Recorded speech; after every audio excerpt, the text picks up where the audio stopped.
باقی تقریر شروع کرنے سے پہلے کچھ گلاں ذہن وچ رکھ لو کہ یہ کوئی دشمن آ کے دشمنیاں پھیلاندے نے.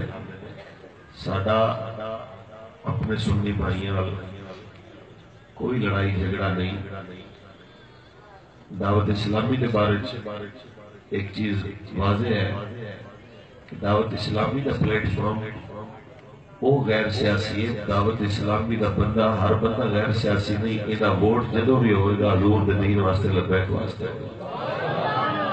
پکی بات ہے. میری گل ہوئی ہے باقاعدہ طور پر اسی مرکزی مجلس شورا وچ بھی اعتراض پہنچایا ہے تے انہاں نے ساڈے نال بڑی محبت نال ہر موقع تے ملتان کانفرنس ہوئے یا مینار پاکستان ہوئے کراچی ہوئے دعوت اسلامی ساڈی ہے. اسی دعوت اسلامی لہذا جو کم وہ کر رہے ہیں وہ بھی ضروری ہے.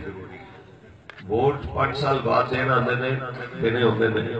ایک گل ذہن وچ رکھ لو کہ باقیاں نو کسی دکاندار نو چودھری نو راجے گجر نو تانوں آکھن دی ضرورت محسوس ہوئے شاید, لیکن دعوت اسلامی کسی بھی ساتھی نو تسی نہ بھی آکھو وہ ووٹ تہاڈا آلریڈی موجود ہے چاہے جو مرضی. اس واسطے ایک بدگمانیاں ذہن چوں کڈ دیو. دعوت اسلامی والے سارے بھائی نے اور اسی ایک جسم دے سمجھ لو کہ حصے ہاں. اس ہاتھ نو تکلیف ہوئے تا بھی یہ بے قرار ہے. بدن دے کسی حصے نو تکلیف ہوئے جسم بے قرار ہے.